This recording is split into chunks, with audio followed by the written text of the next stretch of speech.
दोस्तों, आज से आपके गाना निकालने का टेंशन खत्म है। कैसे? आज मैं आप लोगों को यहाँ पे जो नोट्स हैं उसके दो नोट्स के बीच में जो फ्रीक्वेंसी जो है, जो सबसे इम्पॉर्टेंट प्रॉब्लम होता है जिसकी वजह से हम गाना नहीं निकाल पाते हैं ना, वो बताने वाली हूँ।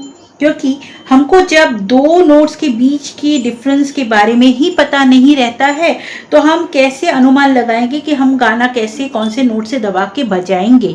तो आज इस डाउट को भी हम लोग क्लियर कर लेते हैं। तो शुरू करते हैं दोस्तों आज का वीडियो। स्वागत है आप सभी का आपके अपनी चैनल तराना में, और मैं आशा कर रही हूँ दोस्तों आप सब लोग अच्छे होंगे और आप सब लोग प्रैक्टिस ज़रूर कर रहे हैं, है ना। तो आप लोग प्लीज़ मेरे वीडियोस को प्रॉपर्ली फॉलो कीजिए। मैं हर वीडियो में कुछ ना कुछ टिप्स वगैरह आप लोगों को दे रही हूँ।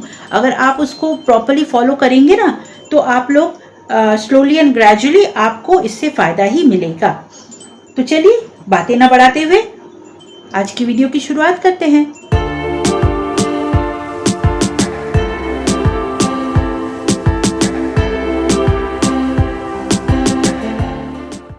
तो दोस्तों, रियाज का एक नया तरीका मैं आप लोग को आज बताने वाली हूँ, जिससे कि आप कोई भी गाना जो निकालने जब जाएंगे ना उस वक्त की जो टेंशन होगी वो खत्म हो जाएगी।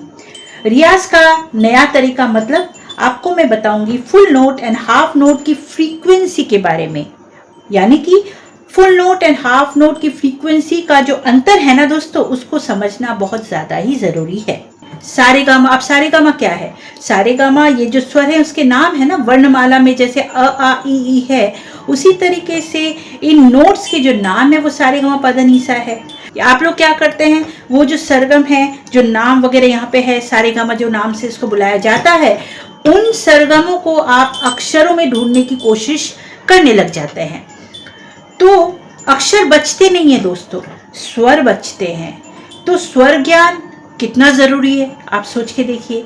स्वरों का क्या करना है कि आप इन 7 स्वरों का रियाज करेंगे। कैसे करेंगे कि सरगम आपके दिमाग से हट जाए और इन 7 स्वरों का परिचय आपके दिमाग को हो जाए। कैसे इसको करें, आइए दोस्तों देखते हैं। ये नोट हम लोग जब राइट हैंड साइड की तरफ बढ़ रहे हैं ना दोस्तों, तो हर नोट की फ्रीक्वेंसी प्लस होती जा रही है, बढ़ती चली जा रही है ना। अब ये जो है सा है, ये जो है ये रे है, अगला नोट जो है, तो सातों की फ्रीक्वेंसी एक दूसरे से प्लस है। सा रे गा मा पा धा नी, ये जो नोट्स है सातों की फ्रीक्वेंसी एक दूसरे से बढ़ती जा रही है, तो एक दूसरे से ये प्लस होती जा रही है। तो जो प्लस होती जा रही है ना दोस्तों, वो हो गया फुल नोट। और जो पूरी तरह से प्लस नहीं हो रहा है तो वो है हाफ नोट। हाफ नोट का मतलब क्या है दोस्तों?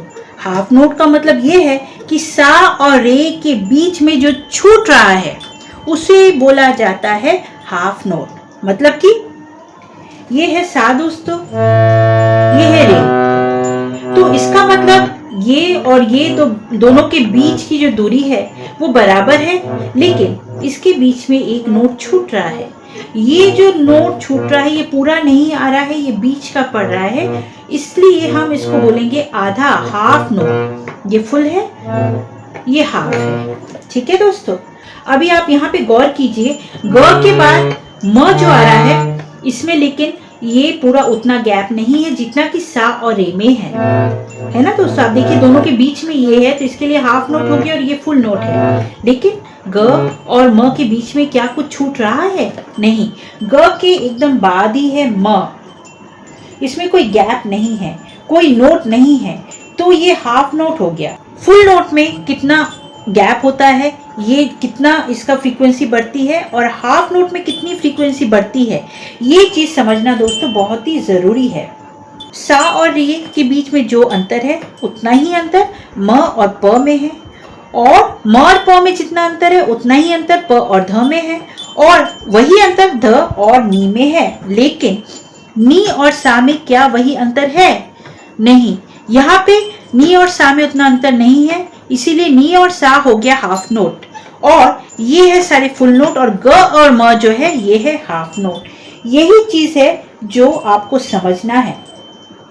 समझने के लिए आपको क्या करना है, आप खुद रियाज का पैटर्न बनाएंगे और खुद बजाएंगे, क्योंकि जब तक आपको ये फ्रीक्वेंसी समझ नहीं आएगी दोस्तों, तब तक आपके लिए मुश्किल हो जाएगा। तो रैंडम दोस्तों आप लोग कुछ भी पैटर्न तैयार कर सकते हैं रियाज के लिए।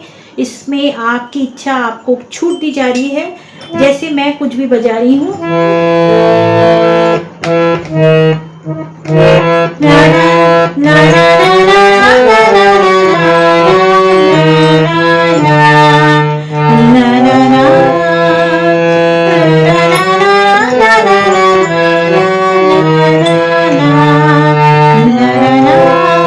ये दोस्तों ऐसा ही है।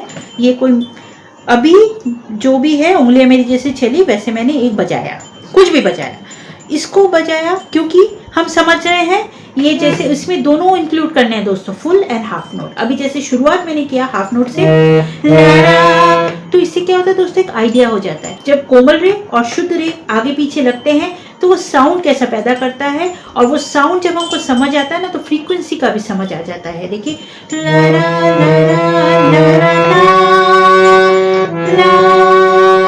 अगर ये होता ला ला ला तो फ्रीक्वेंसी अलग है, लेकिन क्योंकि हमने फुल नोट पे डाला है, लेकिन उसके बाद इमीडिएटली हमने हाफ नोट की तरफ बढ़ गए। हाफ फुल फिर हाफ करने से आपको समझ आएगा कि यहाँ पे फ्रीक्वेंसी कितनी हो रही है और आपकी समझ बढ़ेगी दोस्तों। अब यहाँ पे मैंने क्यों डाला, क्योंकि मैं देखना चाहती हूँ डबल जो नोट है, फुल नोट जो डबल जो फुल नोट आ रहा है उसमें कैसा लगता है सुनने में। फुल नोट जब डबल आप डालेंगे ना, तो वो फ्रीक्वेंसी का अंदाजा थोड़ा अलग होता है। ऐसे करके दोस्तों कोई भी आप रैंडम, कोई भी अपनी इच्छा से कोई भी पैटर्न आप बनाएंगे, खुद बनाएंगे, और उसके बाद उसको फॉलो करके खुद बजाएंगे, बजा के समझेंगे कि कहाँ पे कैसा साउंड कर रहा है और कहाँ पे कौन सा नोट लग रहा है। तब जब आप समझ जाएंगे ना, तो आप लोग को फ्रीक्वेंसी की समझ हो जाएगी। दो नोट के बीच के गैप की जो आवाज़ की जो आप लगाते हैं, कितनी दूरी है, वो आप लोग को समझ आ जाएगा। और बस ये समझ ही तो चाहिए जो आपको एकदम गाना निकालने में माहिर कर देगा। तो ये समझ को बढ़ाने के लिए दोस्तों ये रियाज करिए। कोई आपके सामने कुछ लिखाई नहीं है, कोई आपके ऊपर प्रेशर नहीं है कि आपको ये नोट्स ही फॉलो करने हैं। आप खुद लीजिए, आप हारमोनियम की सुनिए, हारमोनियम को फॉलो कीजिए और अपना पैटर्न बजाइए और सीखिए फ्रीक्वेंसी, और उसके बाद मज़े से गाने बजाइए। तो करिएगा ये, और मिलूंगी जल्दी अगले लेसन में। तब तक के लिए keep practicing. Thank you so much. नमस्कार, बाय बाय।